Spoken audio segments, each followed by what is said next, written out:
नमस्कार, सत श्री अकाल, आदाब, हेलो, हाय, केम छो, क्या हाल चाल गाइस, कैसे हो आप सभी लोग। मेरा नाम है शिवम गुप्ता और आप देख रहे हो इंजीनियर्स अड्डा।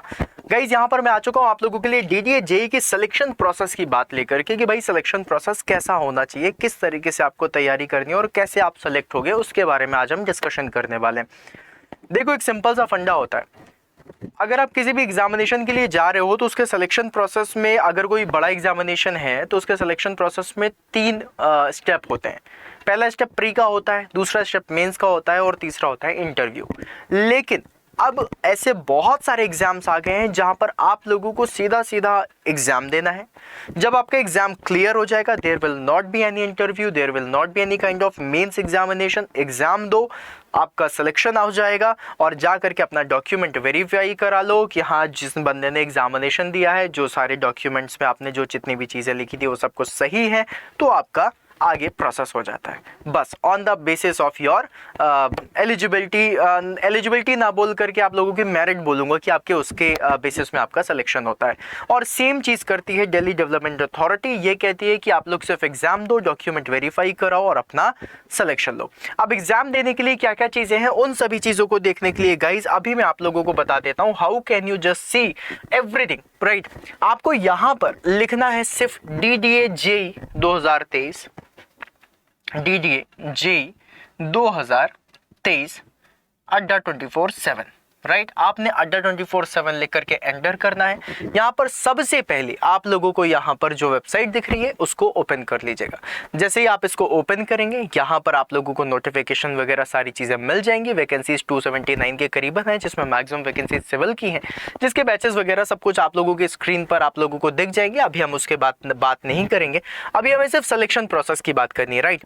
अभी देखो, अगर मैं सिलेक्शन प्रोसेस के बारे में बात करूँ कि आप लोगों का सिलेक्शन प्रोसेस क्या होगा, तो भाई सिलेक्शन प्रोसेस बिल्कुल सिंपल है कि आप लोगों को एग्जाम निकालना। अब एग्जाम का पैटर्न क्या होने वाला, सबसे पहले मैं आपको वो दिखा देता हूं सो दैट आप उसको देख सकें और अच्छे से समझ सकें कि किस तरीके से एग्जाम का पैटर्न आता है। तो भैया ये सिंपल सा पार्ट है। अगर देखोगे तो 40 क्वेश्चन आने वाले हैं 40 मार्क्स के, और वो जो 40 क्वेश्चन 40 मार्क्स के आने वाले हैं उसमें general awareness, reasoning, quantitative aptitude, English language ये पूछी जाएगी। और 80 नंबर का आपका सिविल, इलेक्ट्रिकल, मैकेनिकल डोमेन से, जिस भी डोमेन की आप हो, इलेक्ट्रिकल, मैकेनिकल या फिर सिविल, इसका आप लोगों का पेपर होगा, जिसमें आप लोगों को टोटल 40 क्वेश्चन पूछे जाएंगे और टोटल 120 क्वेश्चन, 120 मार्क्स, 120 मार्क। और जो 120 क्वेश्चन है, 80 यहाँ पर 40 क्वेश्चन लिखा हुआ है, that will be 80 question, right. और अगर 80 क्वेश्चन है तो मतलब 80 क्वेश्चन में आपको 120 मार्क्स मिलेंगे, ऐसा होता है। वैसे मुझे लग रहा है कि यहाँ पर 40 नहीं 80 होना चाहिए था, ठीक है। तो आप लोगों को बस इस एग्जाम को निकालना है। जैसे ही आप इस एग्जाम को निकाल लोगे, एग्जाम निकालने के बाद आप लोगों का जो सिलेक्शन प्रोसेस है वो मैं अभी आपको बताता हूँ। सिलेक्शन प्रोसेस में जैसे ही आप यहाँ पर सिलेक्शन प्रोसेस में क्लिक करोगे, आप लोगों के लिए यहाँ पर पूरा का पूरा ओपन हो जाएगा। ये एक्चुअली में पुराना वाला है आई गेस, जो पहले आया था, क्योंकि अभी तो सिर्फ नोटिफिकेशन आया है। लेकिन यहाँ पर सिलेक्शन प्रोसेस क्या कह रहा है, that the candidates who will clear the online CBT, that is computer based test examination of DDA junior engineer, will have to appear for document verification stage at the prescribed by the authority official. जहां पर आप लोगों को बुलाया जाएगा वहां पर document verification करना है। The weightage will be delivered on the basis of online written exam only, मतलब जो आप लोगों ने एग्जाम दिया है सिर्फ उसी के वेटेज पर ही आप लोगों का सिलेक्शन होता है। डॉक्यूमेंट वेरिफिकेशन सिर्फ इसलिए ताकि आप जेन्युइन है या नहीं, सिर्फ ये चीज आप लोगों को देखनी है। और उसके बाद आप लोगों को यहाँ पर जा करके आप लोगों का रिक्रूटमेंट हो जाएगा। बस इतना सिंपल सा, एग्जाम दो और डॉक्यूमेंट वेरीफाई कराओ और आप लोगों का सिलेक्शन हो जाएगा। अब गाइज, अगर मैं आप लोगों से बात करूं कि जो आप लोग सिलेक्शन लेने जा रहे हो, जितनी भी चीजें आप लोग पढ़ रहे हो, इन सभी की सिलेक्शन के लिए तैयारी कैसे कर सकते हो, तो गाइज तैयारी करने के लिए आप लोगों के पास बैचेस भी हैं। ये जितने भी बैच आप लोगों को दिख रहे हैं, इन सभी बैचेस में आप खुद को जाकर के एनरोल कर सकते हो, बढ़िया तरीके से तैयारी कर सकते हो। तो गाइज, जब भी कभी आप लोग यहाँ पर एनरोल करेंगे तो आप लोग जाकर के जितने भी बैचेस दिख रहे हैं, आप किसी में भी जाकर के एनरोल कर सकते हैं। मेरे हिसाब से सबसे बेस्ट होता है इंजीनियरिंग का महापैक।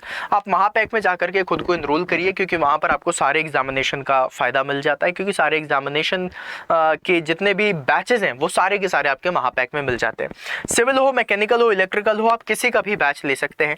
अगर मान लो मैं सिविल की ही बात करता हूँ कि भाई अगर आप सिविल पे जाते हो तो 17,299 रुपीज का बैच दिखता है, जिसमें आप लोग क्लिक करोगे और यहाँ पर कूपन कोड बोलेगा। मैं आपको कूपन कोड बता देता हूँ, that is magical coupon code, याद रखिएगा Y166। क्या है मेरे लाल? Y166। जैसे आप Y166 लगा करके इसको अप्लाई करोगे, अप्लाई करने के बाद यही बैच आपका 3978 रुपीज का हो जाएगा। और अगर आप लोग एप्लीकेशन के थ्रू लेते हो तो 1% का और डिस्काउंट मिल जाता है। फ्री ऑफ कॉस्ट आप एप्लीकेशन में जा सकते हैं, तो जाइए और जा करके खुद को इनरोल करिए। बस आपको याद रखना है, जब भी कभी आप लोग बैचेस में जाएं देन Y166 का यूज करें, जाकर के खुद को इनरोल करें और जितने भी बैचेस हैं सारे बैचेस की तैयारी करें, टेक्निकल नॉन टेक्निकल हर चीज पढ़ें, राइट? क्योंकि तैयारी तभी बेस्ट होगी जब आप लोग बेस्ट कंटेंट के साथ आगे बढ़ेंगे और सिलेक्शन के लिए तत्पर रहेंगे। तो यही थी आप लोगों की selection process. So all the very best, जाओ जाकर के खुद को इनरोल भी कर लेना और तैयारी बेस्ट तरीके से करो और selection low. All the best guys.